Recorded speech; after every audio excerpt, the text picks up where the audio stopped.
Today, the Matt Walsh Show, the media have found their new racial martyr and victim of white supremacy. He's a football player who got drafted into the NFL a few rounds later than expected. They don't make racial martyrs like they used to. Also, Trump has a judge arrested for interfering with immigration enforcement. An allegedly Republican governor vetoes a bill to keep sexually explicit material out of the schools. And 2 gay influencers went out and purchased children through surrogacy. Now they spend their time parading the kids around and using them for content. We'll talk about all that and more today on the Matt Walsh Show.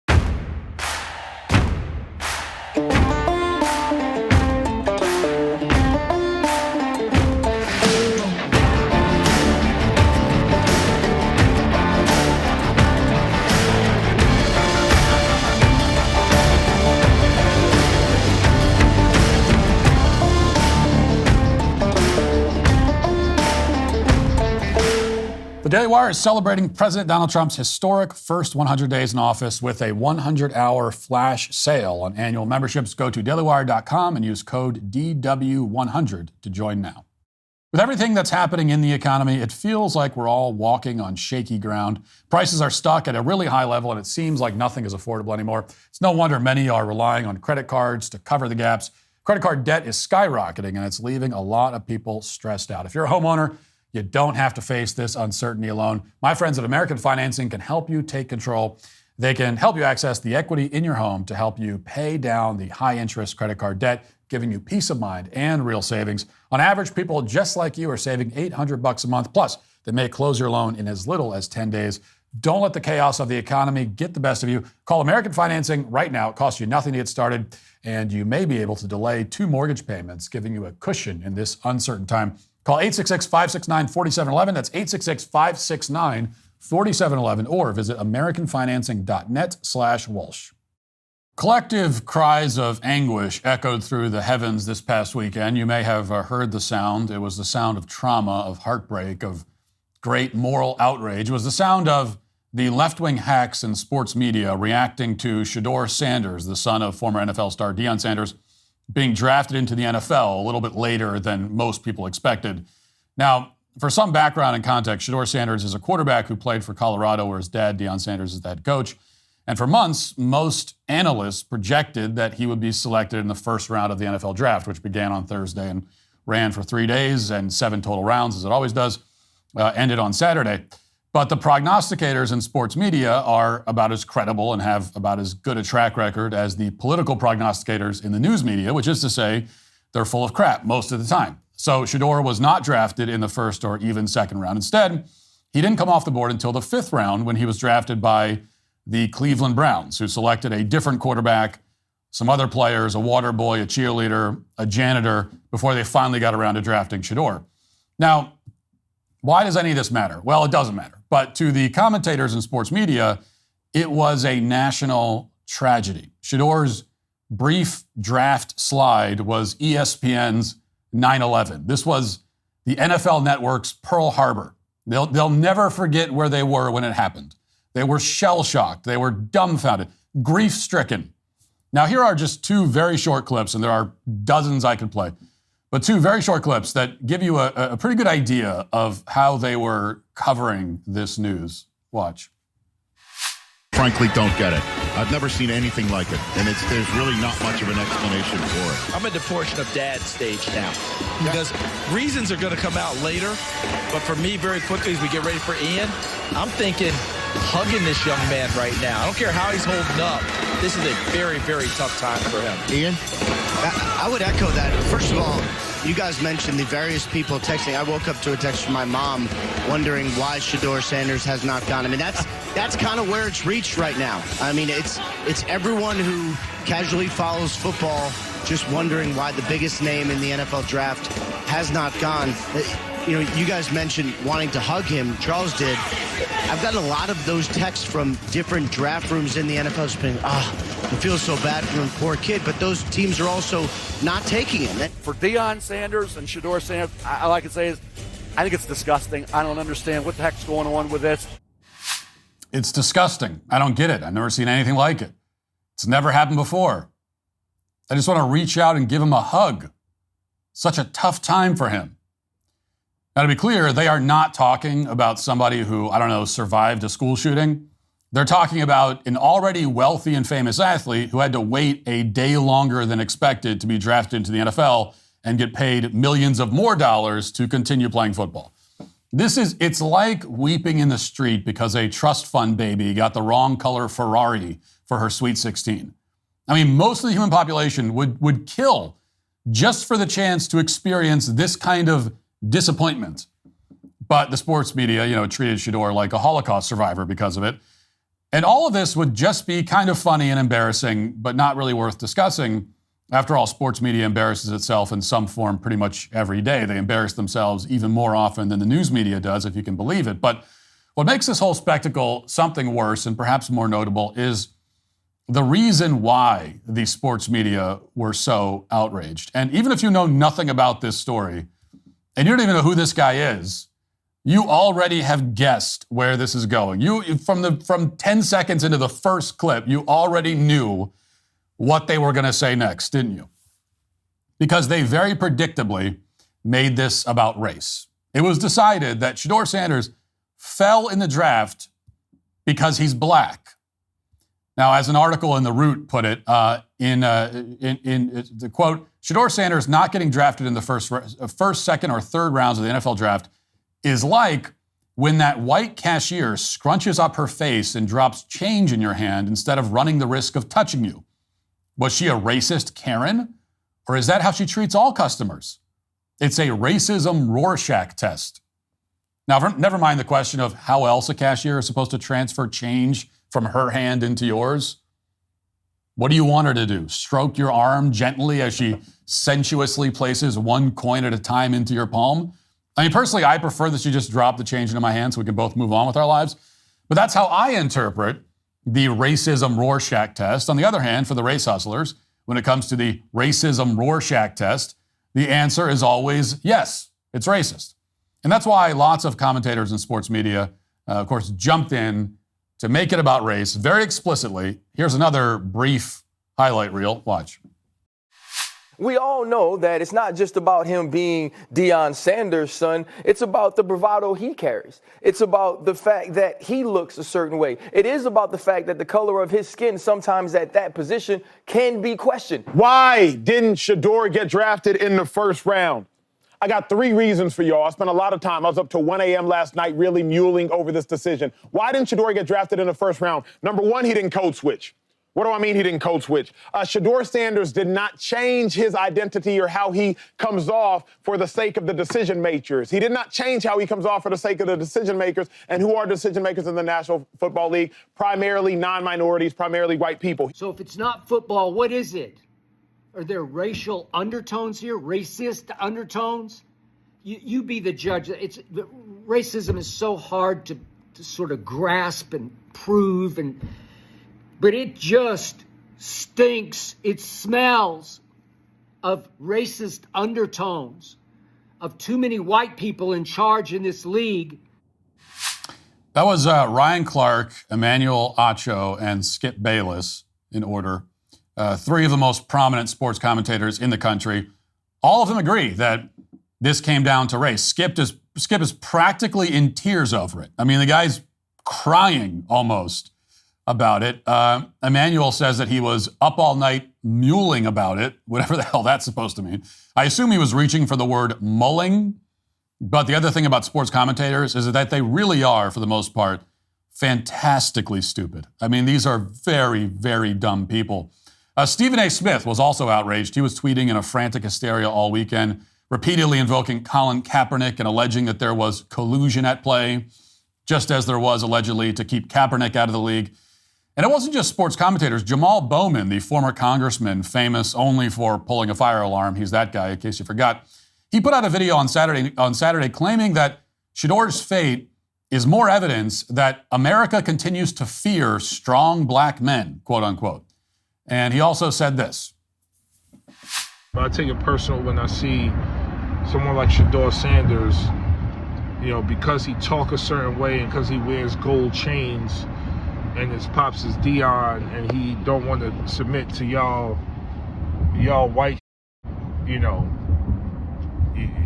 gonna slip in the draft. And you're telling me it's based on the evaluation. Like, you didn't watch the games and watch him play and see him play. Like, it's crazy. Peace. Now, given that I have an audience of intelligent people, certainly more intelligent than Jamal Bowman, who has the approximate IQ of a rubber spatula, I probably don't need to explain that these racism complaints are totally asinine. I mean, if you think that Shedeur wasn't drafted in the first round because he's black, you'll have to explain why the guy selected number 1 overall is black. Also, the guy selected number 2 is black. So was the guy selected number 3. So was the guy selected number 6, number 7, number 8, number 9, 11, 12, 13, and so on. There were 32 selections in the first round. All but 5 of them were black. And this ratio, of course, held up through the entire draft, just as it did in last year's draft and the year before that and before that and before that and before that for decades, which is why only 25% of the players in the NFL are white. All of the rest of them are black or some other racial minority. The vast majority of NFL players are black. The vast majority of the biggest stars are black. The highest paid player in the league is black. So where is the racism coming into play exactly? Is it that black players are held to a higher standard? Are black players scrutinized and penalized and criticized more? That was one of the claims we heard very often over the weekend about this. Well, that doesn't really work either because Deshaun Watson, a black quarterback, was credibly accused of sexual assault by over 20 women, 20, and yet was still given the richest contract in league history after all of those accusations were made public. There are black players in the league who have been involved in all manner of scandals and crimes and alleged crimes. The Baltimore Ravens selected a player in the second round of this year's draft who was accused of rape in high school and then again in college. He's also black. But they needed an edge rusher, and the kid has talent, so they overlooked all the rape stuff. That's how NFL teams operate. I mean, they don't care about the color of your skin or the crimes on your rap sheet. They don't care if you're a serial killer. It doesn't. If you can help them win games, it's all that matters. Winning is the only thing that matters. You know, most people know the Ravens' most legendary player of all time, a black man, Ray Lewis, was charged with double murder. 2 people he was alleged to have killed. A year later, he won Super Bowl MVP. After.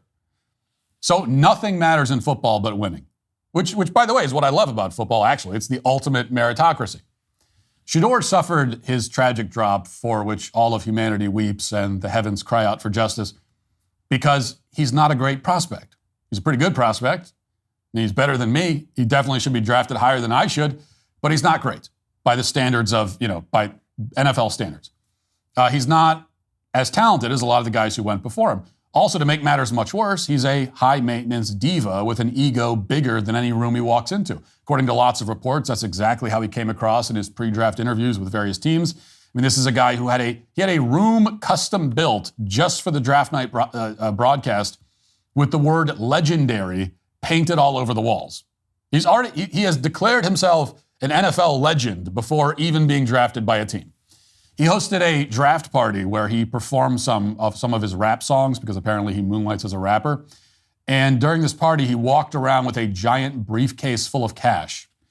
At the NFL scouting combine, he said that he doesn't even need to explain why an NFL team should draft him. There's just no question that Shedeur deserves to be drafted, according to Shedeur. Listen.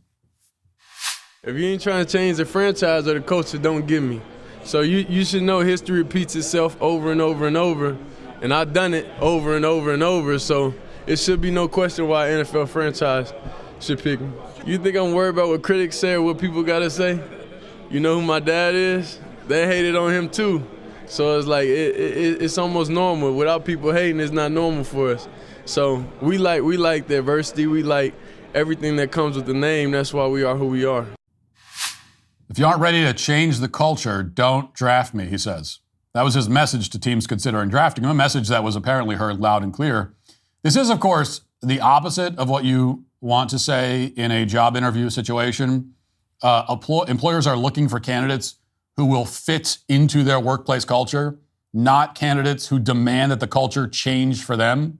I mean, just imagine walking into an interview and saying, hey, if you hire me, I'm going to need you to change the whole culture and the entire way you do business. Okay? That's how special I am. That is a surefire recipe for getting laughed out of the room. The only real mystery here is how this jackass managed to find any team dumb and desperate enough to draft him, but it's Cleveland we're talking about. Dumb and desperate is sort of their brand.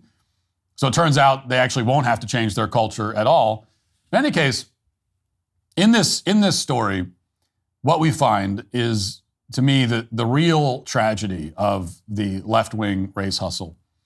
What we find what really makes it so harmful, at least one of the things that makes it so harmful, which is that it constantly destroys opportunities for much more productive conversations.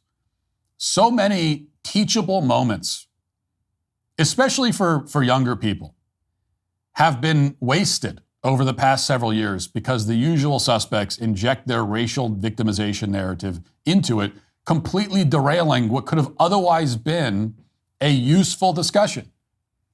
And in this case, we could have been talking about the value of humility.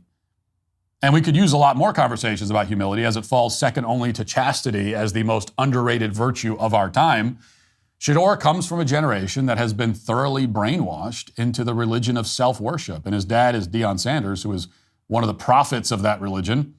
But in the real world, you can only get away with being a narcissistic nightmare if you're extremely talented and gifted. Basically, if the weight of your ego is still somehow outweighed by your skills, well, then you can get away with it. But even then, you're only getting away with being a narcissist. It certainly isn't helping you. And eventually, as your skills fade, as they will for everyone, no matter your line of work, this equation may not work out in your favor anymore. You know, the thing about a narcissist is that their skills, their talents, their physical gifts, whatever it is that's causing people to put up with their nonsense, all of that isn't going to last forever. But narcissism, unchecked, will last forever, or at least until death. In fact, it probably will only grow with age, like a tumor.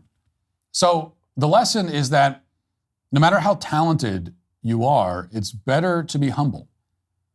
Like, there are two kinds of people in this world, after all, the humble and those who will be humbled, as Christ explains to us in the Beatitudes.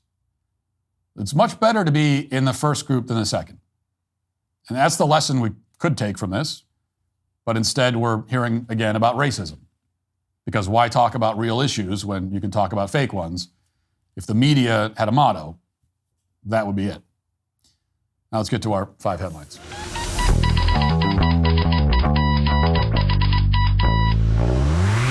Ever wonder what gives elite athletes, business moguls, and high performers their edge? Many are turning to Armra Colostrum. This remarkable superfood is nature's original whole food supplement containing over 400 bioactive nutrients that work at the cellular level. Armra helps build lean muscle, speeds up recovery time, and enhances overall performance without relying on artificial stimulants or synthetic ingredients. Whether you're running a company pushing for limits in training or simply looking for a natural advantage in your daily life, Armra Colostrum optimizes your body systems for peak performance and sustained energy. Research has demonstrated that colostrum does more than just strengthen performance. It enhances your body's ability to absorb essential nutrients, supports the development of lean muscle mass, and improves endurance. At the same time, it works at the cellular level to accelerate repair and regeneration, helping you bounce back faster after intense physical exertion. Plus, Armra Colostrum can also support your microbiome and balance and strengthen immune defenses throughout the body, and who doesn't want a stronger immune system? We've worked out a special offer for my audience. Receive 15% off your first order. Go to tryarmra.com/Walsh or enter Walsh to get 15% off your first order. That's tryarmra.com/Walsh. Daily Wire reports FBI Director Kash Patel said on Friday that federal agents arrested a Milwaukee County, Wisconsin judge who's suspected of helping an illegal immigrant from Mexico evade immigration and customs enforcement officers. Last week, ICE agents showed up at a Milwaukee County courthouse to arrest a Mexican citizen after a hearing before Judge Hannah Dugan. The judge directed ICE agents to wait in Chief Judge Carl Ashley's office and then told the defendant to exit the courtroom through a side door. Patel said in a post, quote, "We believe Judge Dugan intentionally misdirected federal agents away from the subject to be arrested in a courthouse. Thankfully, our agents chased down the perp on foot, and he's been in custody since. But the judge's obstruction created increased danger to the public." The FBI director added that the Bureau would share more information soon and thanked the FBI's Milwaukee field office for its work in arresting the judge. Pam Bondi, Attorney General, also confirmed it on X, saying, I can confirm that our FBI agents just arrested Hannah Dugan, a county judge in Milwaukee, for allegedly helping an illegal alien avoid an arrest by ICE. No one is above the law. So this is great. I mean, this is exactly what we've been waiting for, what we need. Holding these kinds of people accountable. And of course, the media is treating this like it's a nuclear catastrophe, but these are the same people who cheered for years while a former president was arrested multiple times. So we don't need to take their protests seriously at all.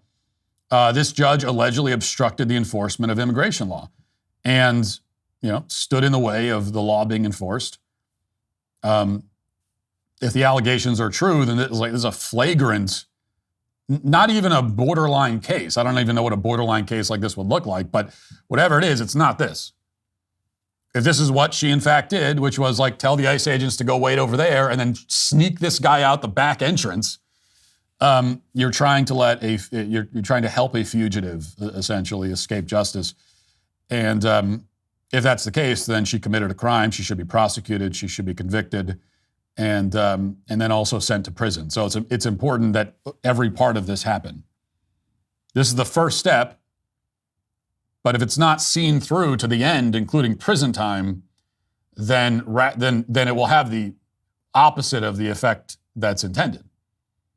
Because this should be a kind of a warning shot. This should be making an example of this person, that we don't care if you're a judge, we don't care if you're a mayor, a governor. We have borders in this country. We have immigration law, and you are not entitled to defy it whenever you feel like.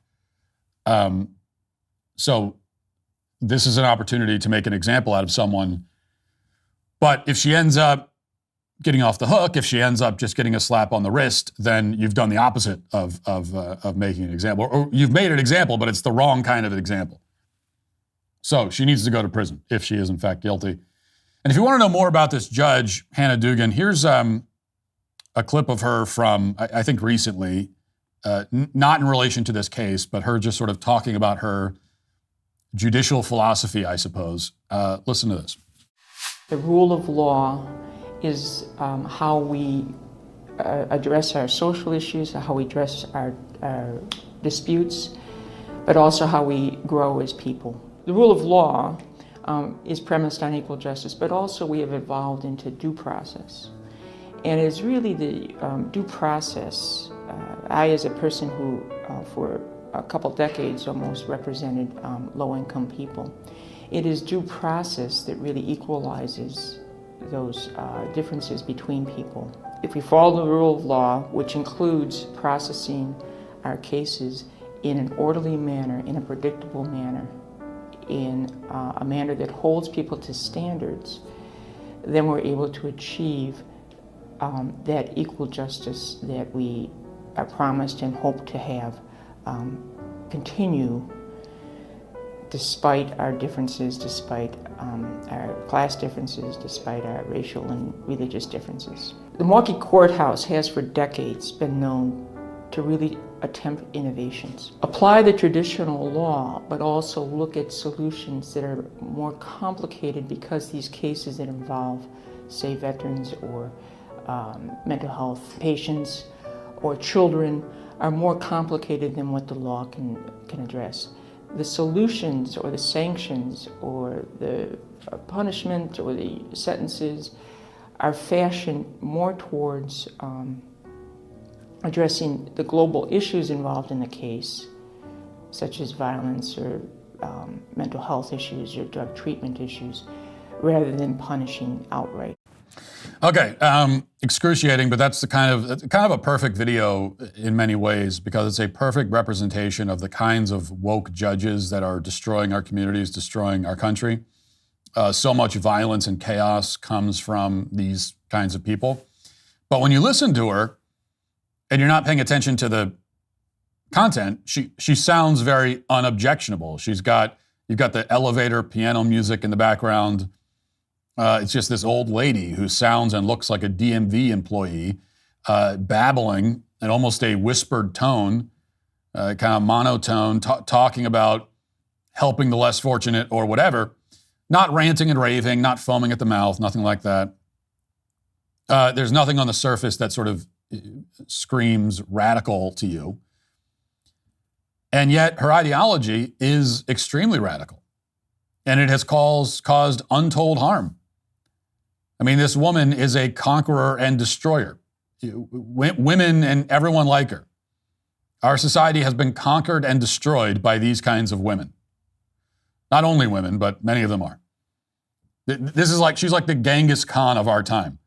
That's what our Genghis Khan looks like, unfortunately, like a middle school lunch lady. So what is she actually saying? Well, you kind of have to understand the code. You have to know a bit about how to translate woke jargon into English. And she says that the Milwaukee courthouse is innovating. Well, that's a red flag number one. We don't want judges to innovate. Innovation is not what we want from the judicial system. We want you to enforce the law. We want you to punish the offenders. We don't really want innovation. And then she says that we're focusing less on punishment. And that, of course, is the major red flag. That's the number one major red flag. You hear this from a judge. That's like the worst thing you can hear from a judge. Well, we're not focused on punishment. It's like hearing a doctor say, I'm not as focused on treating the actual disease. I try to be more innovative. I try to be more open-minded. Some diseases are good. No, treat the disease. That's why you exist. That's your whole job. And as a judge, your job is to punish. Not to innovate. Your job is to punish. Now, that may not be your only job in every case, but that's really your main job. Yes, it's to punish. Not to bring about social change, which she talks about in the longer clip. Your job is to follow the law, enforce it, and punish. Your job is justice. You are the justice system, or part of it. And justice means punishment. That's what it means. So when you hear that, you automatically know despite how she comes off, this is a dangerous radical.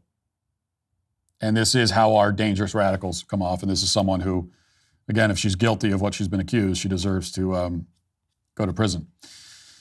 Daily Wire reports North Dakota Republican Governor Kelly Armstrong vetoed a bill this week that would have required school districts to keep books determined to be sexually explicit out of the reach of students, saying that the bill was a misguided attempt to legislate morality. Armstrong on Tuesday vetoed Senate Bill 2307, which would have prohibited school districts from maintaining explicit sexual material in classrooms and libraries and would allow concerned parents and others to initiate a review of materials they believe may be in violation of the law. In his veto message, Armstrong said that enforcing the bill would be unworkable and infringe on free speech.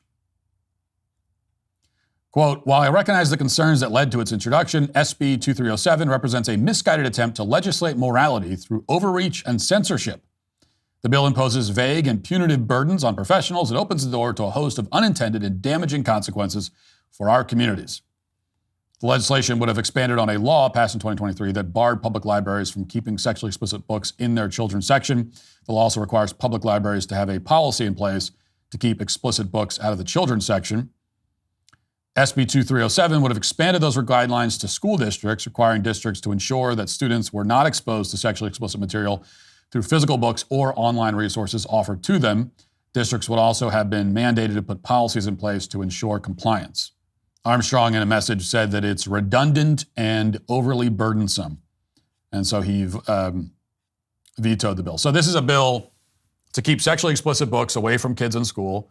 A Republican governor in North Dakota vetoes it. Now, here's the thing. He says the bill is redundant. And if that was his only complaint, and if it were true, then I would agree with his decision to veto it. Because, we get that kind of thing a lot. A bill is passed to do something that's already being done by another bill or by several other bills. So even if you support what it's doing, you should object to it because we don't need redundant legislation. We don't need multiple laws all doing the same thing. That's a waste of time. It creates unnecessary confusion, unnecessary sort of red tape and bureaucracy and all that. But then this guy, Governor Armstrong, he admits in the same breath that it's not redundant. because he lists all of these other things that he says the bill will do. He says that it overreaches, that it imposes censorship. Presumably, the other bill that he signed didn't overreach, didn't impose censorship, in his view, which means that this bill is different. It's not merely redundant. It's not redundant at all. It's doing something. His actual complaint is not that the bill is redundant, but that it goes farther than other bills have gone, which means that it's not redundant. So let's just put that complaint to the side. His real issue is that this bill is censorship and that it, quote, legislates morality. So let's take each of these objections one at a time. Censorship, he says. Well, yeah, it is censorship, and that's good. Okay, we want censorship in the schools. We do. Yes, we want schools to engage in some amount of censorship. What does censorship mean? It means suppressing or prohibiting material that is deemed objectionable. That's all that censorship is. That's what it means. Now, there are plenty of contexts where we don't want censorship. There are plenty of occasions where things are censored wrongly or where the wrong things are censored. Okay, so nobody thinks that all censorship is good. No one has that opinion. But this idea that censorship in principle is bad, that you can sort of make an argument against something simply by calling it censorship, as if it's a foregone conclusion that, oh yeah, well, that's censorship. Of course that's wrong. No, it's ludicrous. Okay, obviously we want to prohibit certain objectionable materials in the schools. Obviously we do. Does anyone actually think that there should be zero censorship in the schools? Does anyone think that literally any kind of material at all should be made available in the school buildings? Any material? So like a hardcore porn magazine should be allowed in school? A manual on how to make a pipe bomb, we should just like have that in the school library for fourth graders? Does anyone think that? Well, unless you're a full-on lunatic, you would say that those materials obviously don't belong in the schools, which means, yes, they should be censored. We got to get over this really silly aversion people have to, well, I can't support censorship. I'm against censorship. No, you're not. Unless you're psychotic, you're not against censorship in principle. Yes, of course we want censorship. There's a whole bunch of stuff. There are many different kinds of material that we don't want in the schools. Of course. So we do want a certain amount of censorship in the schools. Personally, I don't know about you. I mean, I could come up with 50 books off the top of my head that I would, 50 Shades of Grey. I don't think that should be in the classroom. I don't think that should be on the shelf in a first grade classroom or any grade, really. Does anyone? Okay, so censorship. Yeah, I think in the schools, that book should be censored. It should be prohibited because it's not appropriate for a school environment. So we got to get over this ridiculous allergy that people have to the word censorship. I'm against censorship. No, you aren't. Shut up. No, you aren't. We just established that you don't want 50 Shades of Grey. Unless you're a total pervert, you don't want that in the school. So you're in favor of censoring that book in that context. And that's okay. It's okay. You can admit that. It's okay to admit it. So objecting to this bill on the grounds that it's censorship is incoherent. Of course it's censorship. Only a very small number of the books that have been written in human history are going to be found inside a school. And so a lot of thought should be put into what books make the cut. And the vast majority of books will not make the cut, either because they're objectionable or they're inappropriate or they have no educational value or they're just not needed. But in any case, that we're making decisions about what kind of material should be made available in this context to kids. And so, yes, we're engaging in a form of censorship. And it really is okay to just say that out loud and stop being so scared of the word. or going around pretending, I'm an absolutist. I'm an absolute. I don't believe. No, you're not. Shut up. No, you're not. No, you're not. Unless you're a total pervert, unless you're a pervert psycho, you're not an absolutist on this, so stop pretending that you are. And you see this even from people on the right all the time. You go on X anytime, you can see people, I don't stand for any censorship at all. I'm so tired of this. I'm these freaking morons. We talked in the opening about people derailing conversations, making it impossible to have any kind of real adult conversation. And this is another area. It's impossible to have a real adult conversation because you have these idiots running around claiming to be these like absolutists. And they're just not. You're not actually. So, yeah, let's just say, yeah, obviously there are occasions where censorship is needed, like in a school. So let's just get over that part of it, okay? And have an actual adult conversation about what should be in the school. And then finally, he says that we shouldn't legislate morality. And this is another one. I'm so sick of this too. I guess I'm just in a bad mood today, even more than usual.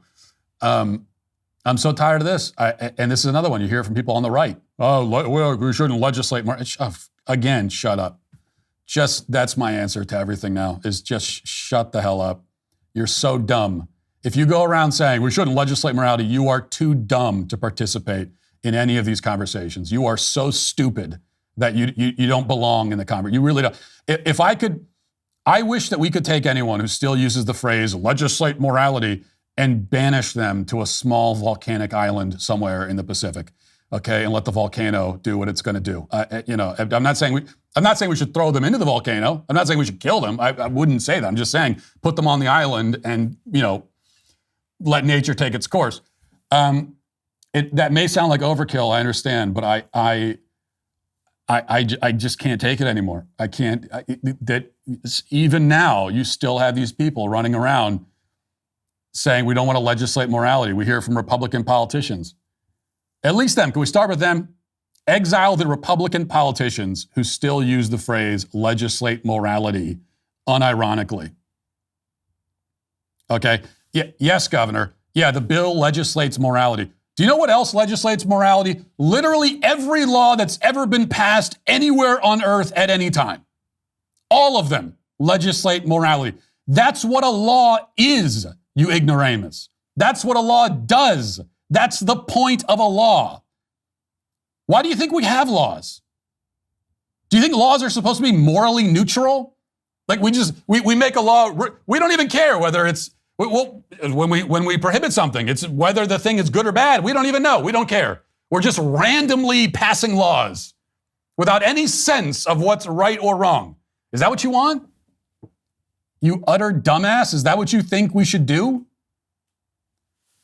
Every law ever passed anywhere legislates morality. Every law is grounded in some kind of moral code. That's what a law is. That's the point. Now, a law can be wrong. So please don't come back and say, well, yeah, but sometimes people make things illegal when they shouldn't be. Yeah, obviously. Yes, it can. Every law legislates morality. It can legislate it wrongly. A law can be grounded in the wrong moral code. A law can be bad. It can be wrong. Okay? It can legislate morality wrongly or counterproductively. But every law, the good ones and the bad ones, legislate morality. The alternative is an amoral law. Okay, a law that is passed without any concept of right or wrong. Just a random, arbitrary law, a law that prohibits or allows something regardless of whether that thing is seen as good or bad. That's the alternative. That's what not legislating morality would entail. And that would be insane. Okay, so take anything that's currently illegal that you think should be illegal. Because I assume if you go around screaming about, we don't want to legislate morality, I assume you agree that we should legislate some things. There should be some laws, I assume you would agree. So just take any law. Let's take an easy one. Everybody thinks that murder should be illegal. At least everyone thinks that, after birth it should be illegal. So let's take the case of like murdering some random 35-year-old person. everyone thinks that should be illegal. And it is, at least in theory, in every country on earth. Okay, why? Why is it illegal? There's a riddle for you, Governor. Why is it illegal? Well, you say, well, it's got nothing to do with morality. It's because you're hurting someone. Okay, genius. Why shouldn't we hurt people? Hurting people, who cares about that? Why should I care about that? Who cares? Yeah, it hurts someone. What does that matter? Why shouldn't I hurt people? Why shouldn't I? Oh, because hurting people is evil. That's it. I mean, that's the answer. Like that, if it wasn't evil, it shouldn't be illegal. Now, that doesn't mean that every evil thing should necessarily be illegal. It does mean that everything that's illegal should be evil. Okay, so I would say this again for our friend, the governor of North Dakota. Not every evil thing should necessarily be illegal, but everything that is illegal should be evil. There shouldn't be anything that's good and is illegal. In fact, if something is wrongly made illegal and people are objecting to it, the whole reason they're objecting to it is because they're saying, well, no, that's good though. You can't make that illegal. It's a good thing. Okay. Going 30 miles over the speed limit is illegal. Most people think it should be. Okay, going 55 and a 25 in a residential neighborhood, in a school zone. Okay, that's most people think. Why is it illegal? Oh, because you might hurt someone. Again, why does that matter? Because it's wrong, because it's evil, because it's wrong to harm people that way. So any law, it only takes about one or two moves before you're back here, before you're back at morality, before you're back at a moral code. Because that's what all laws are based on. And you can't get around it by saying, no, it's not based on laws. It's about protecting rights. Okay, why does it matter to protect? Who cares about rights? That's got nothing to do with morality. We got to protect people's liberty, their rights, their human rights. Who cares about liberty? Who cares about human rights? Why does that matter? Why shouldn't we take away somebody's rights? Oh, because it's wrong to do that. Because it's evil. Because that's one of the evil things that we've decided should be illegal. So, those are two things that I would appreciate never hearing again, at least not for people on our side. We shouldn't legislate morality. I'm against censorship. Just stop it. If I could censor people from saying that, I would. If I could, this is that's why it's good that you guys it's good for everyone that I'm not the dictator of the country, because we would add this to the list of laws that I would pass. Because my laws would be, well, they'd be moral. Don't get me wrong, but also it would be largely based on what I personally find annoying. That's how I admit it, that's how I would govern, but I'm not in charge of that, so it's fine. Finally, we've got this from Trump, President Trump. He put this out yesterday. He said, I'm bringing Columbus Day back from the ashes. The Democrats did everything possible to destroy Christopher Columbus, his reputation, all the Italians that love him so much. They tore down his statues, put up nothing but woke, or even worse, nothing at all. Well, you'll be happy to know Christopher Columbus is going to make a major comeback. I am hereby reinstating Columbus Day under the same rules, dates, and locations as it has had for all of the many decades before. So he's bringing Columbus Day back, which is great news. Christopher Columbus is a hero. He's one of the most important and consequential figures in the history of Western civilization. Deserves to be celebrated. I think everyone knows how I feel about this. I've given my Columbus speech probably about 50 times already. I give it every Columbus Day, and it's not Columbus Day yet, but so you've heard it at least that many times. But I'll give it 50 more times if I have to, because the attempts to demonize Columbus and minimize his importance are ridiculous, pathetic, just not credible,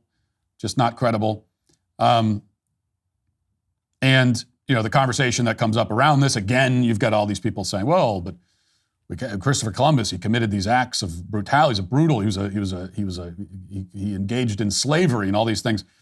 Yeah, he did. He committed some acts of brutality. He did take slaves. No, that does not disqualify him from being celebrated today. If he was a person living in the modern age and he took slaves, then yeah, it would disqualify him. But we can't judge historical people through a modern lens. This is one of those concepts that's really hard for people to grasp. I'm not sure why, but you can't analyze history or learn anything from it unless you start from this position that you understand that you're looking at all these things through a modern lens, and that just doesn't apply. You know, so this is not moral relativism. We're not saying that slavery was okay 500 years ago and it's not okay now. What we're saying is that the personal moral guilt of somebody who practiced it or supported it 500 years ago is significantly mitigated compared to somebody who would practice or support it today. The reason is that it was a time when, you know, slavery was an accepted institution across the globe, including in the Americas before the Europeans arrived. Totally, it was just a given, you know, in many places, everywhere really, for thousands of years, which didn't make it okay, but it does mean that people a long time ago just didn't see it for the evil that it was. For thousands of years, pretty much nobody on earth saw it as an evil. So yes, that mitigates the individual guilt of any one person. It doesn't make sense to go think back to a time when like everybody on the planet thought slavery was okay and single out one guy and just make him the moral scapegoat, put all the guilt on his shoulders. It makes no sense to do that. Especially because, you know, the remarkable thing when it comes to slavery, the really remarkable thing is that the remarkable thing about Europeans at the time is how far ahead of their time they were on this issue. It never occurred to really a single Indian tribe that slavery is wrong. It never occurred, as far as we know, to anybody in Africa that slavery was wrong. It took a while before it occurred to anyone in Asia that it was wrong. At that time, it was a globally accepted practice and would remain so for centuries. But Europeans started to shift their thinking about it pretty soon after making first contact. It would still be practiced for another 200 years before they abolished it. And when they did, they would be, again, still far ahead of their time. But even back in the 1500s, you start to see this shift happen, which is very early, you know, in comparison with the rest of the globe. For instance, I'm reading a book about Francis Drake right now, who circumnavigated the globe in the 1570s. And he was a slave trader earlier in his career.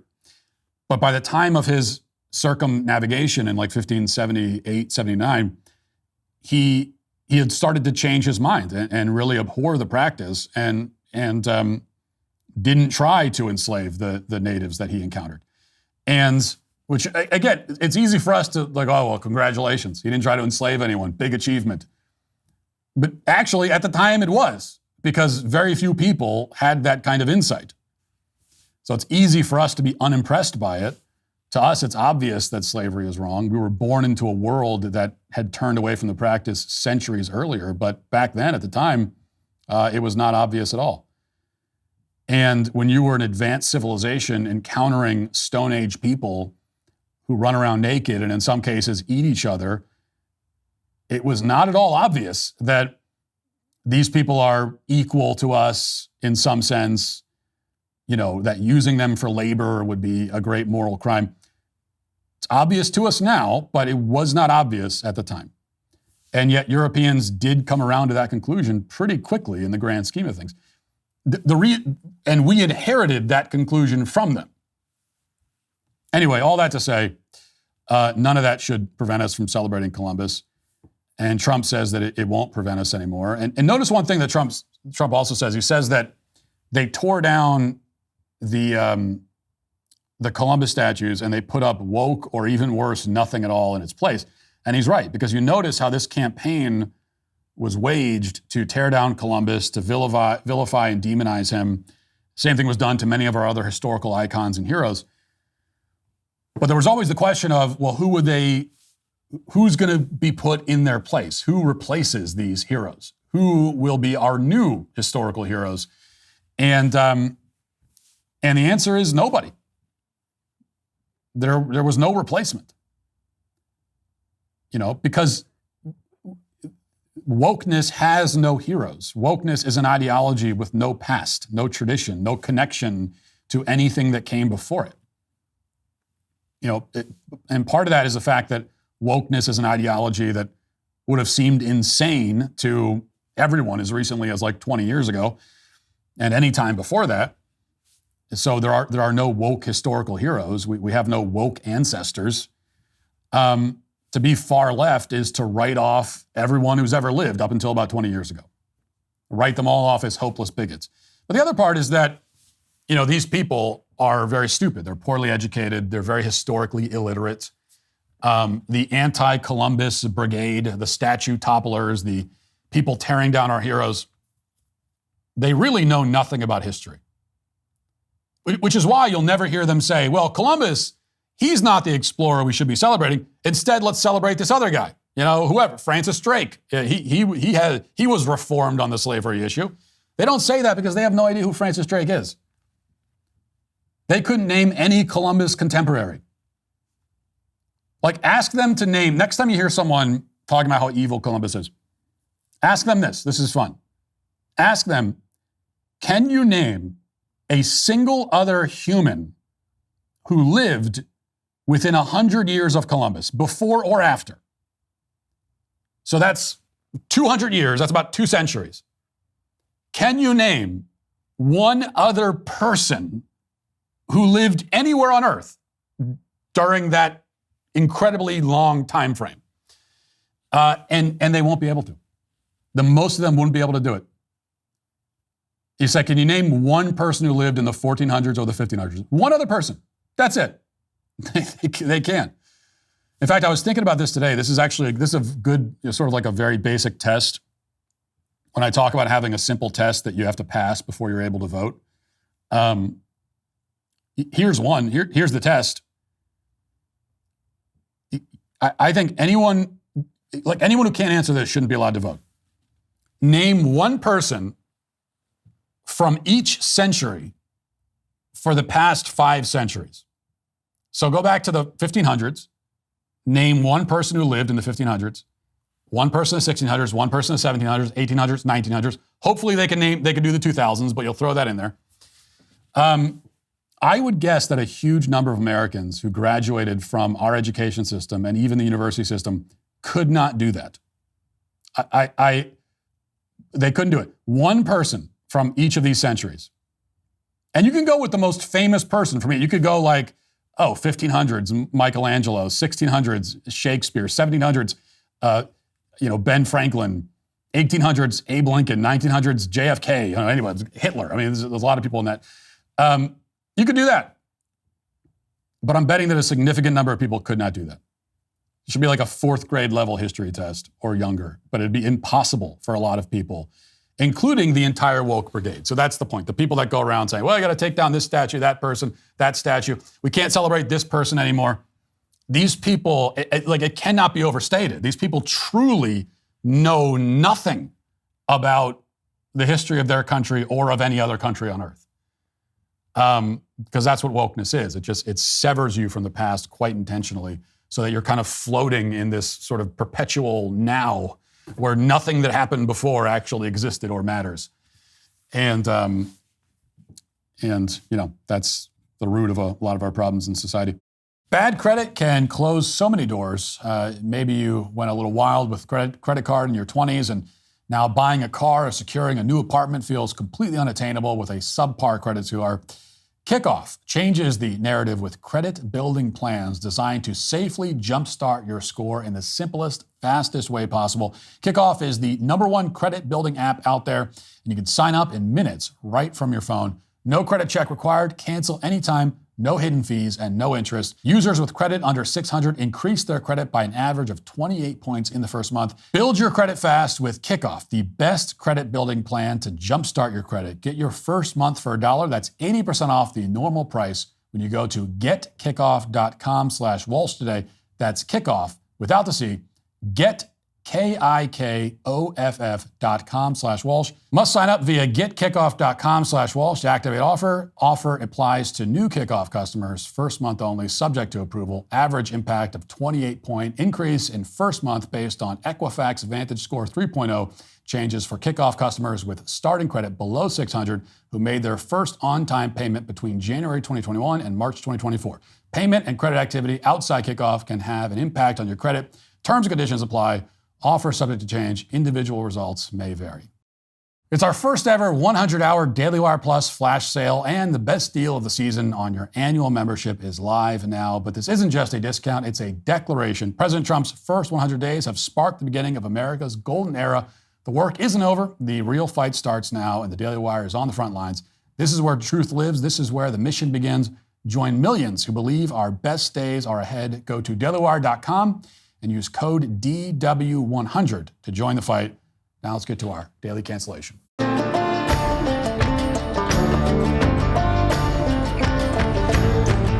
There are a lot of theories for why of the top 20 or so political podcasts, the overwhelming majority of them are conservative-leaning. The same is true of opinion programming and primetime cable news. The most successful ones are all on the right. But if you think about it, it's not difficult to understand what's going on here. As a practical matter, most commentators and politicians on the left are extremely difficult to listen to. And that's not because they lack speaking talent or charisma, although a lot of them do. And it's not because they lack resources or funding. That's certainly not the case. Instead, it's because their ideology, more often than not, does not withstand a significant amount of scrutiny. Spend 10 minutes listening to these people and you'll hear all kinds of nonsense and contradictions. It's unbearable to the point that you just want to turn it off, and many people do. So to give just one example, if you can stomach it, here's former South Bend Mayor Pete Buttigieg explaining how he acquired his 2 children. Watch. So we were in what's called a surprise adoption scenario. So we I was at work, I was traveling, we got a phone call, Chasten called me, and the next day we were in a rural Midwestern hospital holding him in our arms, and they were like 1 day old. Wow. Like it was like that. Like just from like normal life to and by the way, it's twins, which was amazing. You didn't know it was twins before. We were just on a list. Wow. We said that we were willing to adopt, or we wanted to adopt. We said that we wanted to adopt without regard for race. By the way, anybody who says race is not a thing in this country should experience an adoption process where there are literally different lists. If you say that you want a white kid only, versus if you say that doesn't matter. Wow. Like literally a different list. What is that? What do you mean by that? The list for white kid only is longer. And not only that, there was actually a discount, or you didn't have to pay a deposit on the fee. Discount. This is like how it works. Yeah. I couldn't believe it. So as you can tell, everybody on the set appears to be disturbed about the fact that, according to Pete Buttigieg, it's cheaper to acquire a black child than a child of another race. This is supposed to be taken as proof of the fact that America is fundamentally racist or something. And thankfully, Pete Buttigieg is not a racist, so he boldly accepted the discount that he received on his 2 mixed-race kids. The implication is that in a true post-racial utopia, nothing like this would happen because black children would cost precisely the same amount as white children. But the reason this conversation is so unsettling, of course, has nothing to do with race. It's unsettling because a middle-aged gay man is talking about how he flew in from out of state to purchase children that he has nothing in common with so that he can raise them in a motherless home and use them as props for his political career. In other words, the real outrage is not that Mayor Pete got a discount for purchasing mixed-race children. The outrage is that he was able to do it in the first place. And you'd think that that would be an uncontroversial statement in post-Civil War America, but of course it's very controversial, even on the right. From the moment that the concept of gay parenthood first took off about a decade ago, social conservatives were met with derision for opposing the idea of men adopting children. But in the end, social conservatives have been proven to be 100% correct, as we have been about literally any other issue you can name. We have been right about everything. This is one of them. Children who are raised by gay men ultimately face double the risk of depression in adulthood, along with much higher rates of anxiety and obesity, according to research by the sociology professor Paul Sullins. They're also at a significant risk of being sexually abused, even though nobody wants to talk about that. Recently, a gay couple in Georgia were convicted and sentenced to 100 years in prison for the systematic rape of 2 young boys they adopted. Nobody at the adoption agency wanted to, or perhaps was legally allowed to, ask any serious questions about why 2 gay men are looking to adopt young boys. So the boys were sent to the home with no further questions and subjected to unimaginable torture as a result. Now, in an attempt to address these concerns, we were told that homosexuals should be allowed to adopt children because it's better for a child to have 2 dads than to be left to wallow in the foster care system indefinitely. That was the argument. And it wasn't really a defense of the idea that children should be raised by 2 men in an ideal world. Instead, we were told that the alternative was even more horrifying. To the extent that this argument was persuasive to anybody, it hinged on the idea that a critical mass of gay men are interested in raising children out of the goodness of their own hearts, children who are, had been put up for adoption. Now, I didn't find the argument persuasive personally, but a lot of people did. But then a funny thing happened. Many gay couples decided that they actually don't want to adopt other people's kids. The whole argument for gay parenthood, as wrong as it was, turned out to be, in so many cases, a red herring. A study by researchers at King's College in 2019 found that over 60% of gay men considering parenthood actually prefer surrogacy as the method instead of adoption. In recent years, that number has only increased. And in practice, this means that men are shopping for eggs as well as women to carry the children for them, looking for body parts to rent. And even though Pete Buttigieg won't pretend to be upset by it, all of this people shopping entails a lot of uncomfortable value judgments that implicate genetics, as mothers are screened based on their educational level, eye color, athleticism, and so on. The result is that children are not being rescued from unfortunate situations like foster care and being placed into loving homes. Instead, they're being conceived with the intent of placing them into unfortunate situations. They're being taken from the women who birthed them and given to gay men, like men named Joseph and Nathan Hughes. Now, if you're not familiar with these 2 individuals, they apparently sell hair care products on the internet. They also have a fairly large social media following. And recently, Joseph and Nathan Hughes celebrated the first birthday of 2 children who they purchased via IVF and surrogacy. And here's what that display looked like. As you watch this, try to do what these 2 parents alleged parents, are incapable of doing, and pay close attention to the children. Watch. Oh! Wow. Kyle, you want to sit on my shoulder? Oh my gosh, you're so tall. You want to sit on my shoulder? Wow. No. Kyle, look at all your balloons. Do you love it? Do you love it? Come on, let's go look in here. Wow. What a berry wonderland! Look at this place. Look at this, so beautiful. Look. Aunt Courtney is so talented. Kyle, do you want to sit on your throne? Ready? This has your name on it. Okay, ready? Sit right here. Sit right here. Here's your ball. Ball. Dylan, here's your ball. Distract him. No, put it in his hand. Well, they're bouncing. Ball. Kyle. Okay, ready? Let her take a picture or a video. Ready? Dylan. I just find this that's hard to watch. Those poor kids. Kids need a mother and a father in the home. They need the masculine and the feminine influence and role model in the home. These kids will have neither. They're not going to have, they have no mother, at least not, they do have a mother, but they don't have a mother that's going to be in their life. But I certainly wouldn't, I would not call these men feminine. I would not insult women by comparing these men comparing these men to women. So they don't have the feminine, they don't have the mother. They also don't have the masculine. They don't have a real father. Like whatever these guys are, that's not either. And so, this is far worse than kids being raised by a single parent. This is, essentially having neither, And so you see these influencers, they're giving instructions to these children like they're dogs so that they pose for the pictures that these 2 men want to take, not even pretending to care about what the kids want to do. Hey, look at the balloons. You like that? Well, no one cares. Now sit in the chair. And in response to these instructions, the children are behaving exactly as you'd expect them to behave. They're treating these two men like strangers because that's exactly what they are. There's no connection here. There's no affection. It's entirely artificial. And, it's not just one bad video that we're talking about. If you go to these two men's social media accounts, you can find a lot more videos like this one. The children mostly appear to be kind of confused and worried. They're being shown off like props as they're dragged from one set to the next. Here's one more from shortly after the children were born a year ago. Watch. Confessions of a New Dad. I have never been more in love in my entire life.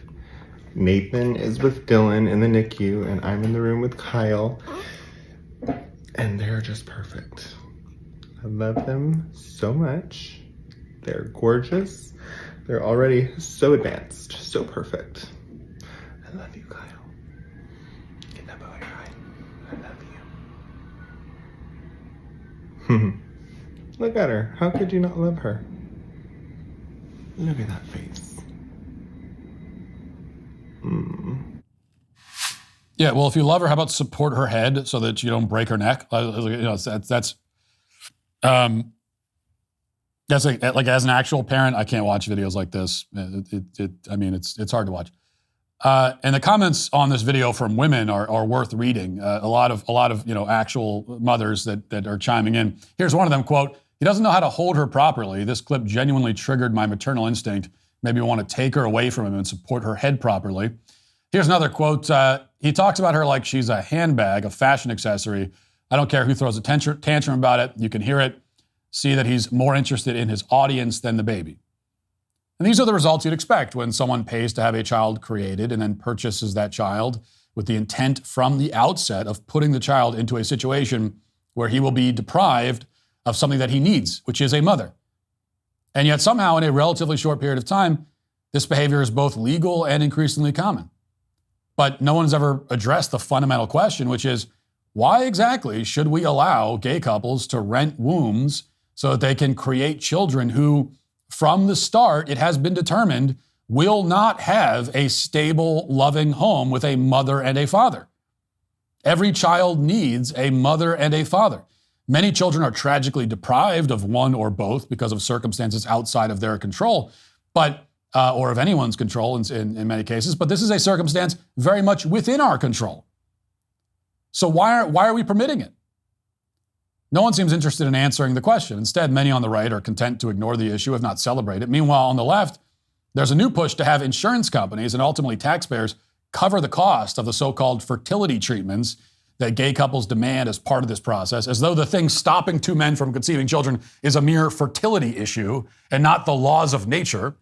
As The Guardian puts it, the cost includes, quote, compensation for the egg donor, no less than $8,000, the egg donor agency fee, $8,000 to $10,000, the fertility clinic's bill, including genetic testing, blood tests, STD testing, and a psychiatric evaluation for all parties, sperm testing, egg extraction, insemination, the growing, selecting, freezing, and implementation of the resulting embryos, up to $70,000. Then there's the cost of a surrogate, where agency fees alone could stretch to $25,000, and the surrogates themselves could be paid a minimum of $60,000, close quote. It's a bit like reading the laundry list of expenditures that trans-identifying patients run up in the service of their fantasies. None of it should be legal, much less covered by insurance or the taxpayer. And that's certainly the case here as well.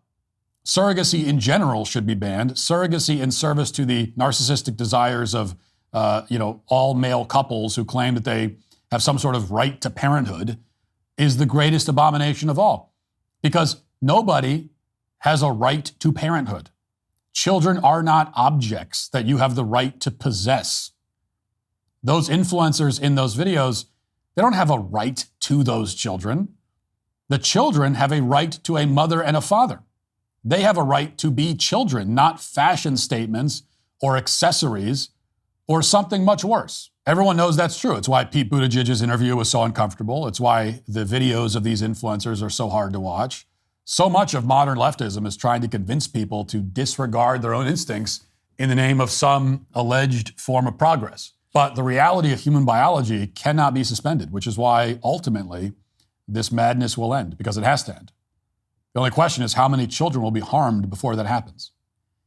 And that's why narcissistic men who believe they have the right to purchase children and rent women's bodies in the process are today canceled. That'll do it for the show today. Thanks for watching. Thanks for listening. Talk to you tomorrow. Have a great day. Godspeed.